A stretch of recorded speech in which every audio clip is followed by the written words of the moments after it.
ദൈവം നമ്മളെ ഏൽപ്പിച്ചിരിക്കുന്ന ദൈവിക ഉത്തരവാദിത്തങ്ങളെ തിരിച്ചറിഞ്ഞുകൊണ്ട് ആ ഐഡന്റിറ്റി മനസ്സിലാക്കിക്കൊണ്ട് നമ്മൾ ജീവിക്കും.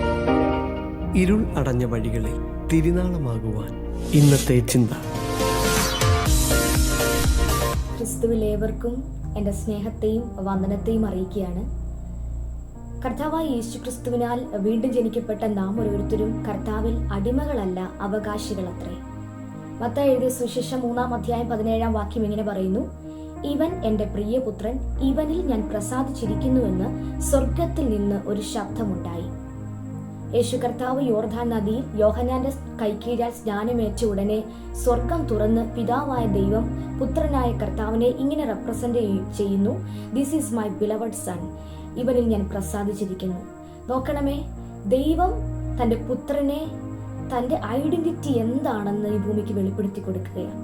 അങ്ങനെയെങ്കിൽ കർത്താവായ യേശു ക്രിസ്തുവിനാൽ വീണ്ടും ജനിക്കപ്പെട്ട ഓരോ ദൈവ പൈതലിനും ദൈവത്തിന്റെ പുത്രനാകുവാൻ, ദൈവത്തിന്റെ പുത്രിയാകുവാൻ ദൈവം നമുക്ക് അവകാശം തന്നു, ആ ദൈവിക അധികാരം തന്നു. ആ ഐഡന്റിറ്റി എന്താണെന്ന് നാം മനസ്സിലാക്കണം. Who I am in Christ, ഞാൻ ക്രിസ്തുവിൽ ആരാണ്, ദൈവം എന്നെ എന്തിനു വിളിച്ചിരിക്കുന്നു, ദൈവത്തിന് എന്നെ കുറിച്ചുള്ള പദ്ധതി എന്താണ്, എൻ്റെ കോളിംഗ് എന്താണ്, നമ്മുടെ വ്യക്തിത്വം എന്താണെന്ന് നമ്മൾ തിരിച്ചറിയാൻ തുടങ്ങുക. പുത്രൻ ആരെന്ന് ഭൂമിക്ക് പിതാവ് വെളിപ്പെടുത്തി കൊടുത്തതുപോലെ ഈ ദിവസങ്ങളിൽ നമ്മുടെ കർത്താവ് 2025 ഈ തലമുറയിൽ ദൈവം ആഗ്രഹിക്കുന്നു.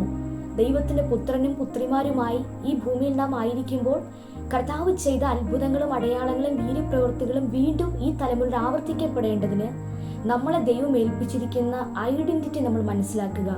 ദൈവം നമ്മളെ ഏൽപ്പിച്ചിരിക്കുന്ന ദൈവിക ഉത്തരവാദിത്തങ്ങളെ തിരിച്ചറിഞ്ഞുകൊണ്ട് ആ ഐഡന്റിറ്റി മനസ്സിലാക്കിക്കൊണ്ട് നമ്മൾ ജീവിക്കാൻ തുടങ്ങുമ്പോൾ മാത്രമേ ആ ദൈവ പ്രവൃത്തികൾ നമ്മുടെ ലൈഫിൽ സംഭവിക്കത്തുള്ളൂ. ഇന്ന് ഈ ദൈവിക സന്ദേശം കേട്ടുകൊണ്ടിരിക്കുന്ന ഓരോ വ്യക്തികളും മനസ്സിലാക്കുക, കർത്താവിൽ ഞാൻ ഒരിക്കലും ഒരു അടിമയല്ല. കർത്താവ് എന്നെ വിളിച്ചിരിക്കുന്ന ദൈവിക അവകാശത്തിന്റെ ഐഡന്റിറ്റി ദൈവം എനിക്ക് തന്നിട്ടുണ്ട്. നമ്മുടെ പൗരത്വമോ സ്വർഗത്തിലാകുന്നു. കർത്താവ് നമുക്ക് ആ ഹെവൻലി സിറ്റിസൺഷിപ്പ് ദൈവം തന്നിട്ടുണ്ടെങ്കിൽ ആ അധികാരത്തെ മനസ്സിലാക്കി ആ ഐഡന്റിറ്റി തിരിച്ചറിഞ്ഞ് കർത്താവിൽ ജീവിക്കാൻ തുടങ്ങുമ്പോൾ മാത്രമാണ് യഥാർത്ഥമായ ക്രിസ്തീയ ജീവിതം നമുക്ക് ജയോത്സവമായിട്ട് നയിക്കാൻ കഴിയത്തുള്ളൂ.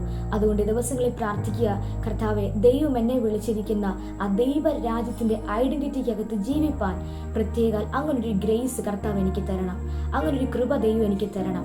ആ ഐഡന്റിറ്റിയെ മനസ്സിലാക്കുക, അതിനകത്ത് കർത്താവിൽ ജീവിക്കുക, കർത്താവിൽ വളരുക, കർത്താവിൽ ഫലമുള്ളവരായി മാറുക. ഈ സന്ദേശം നിങ്ങൾക്ക് എല്ലാവർക്കും ഒരു അനുഗ്രഹമായി വിശ്വസിക്കുന്നു. God bless you all. Have A blessed day. Amen.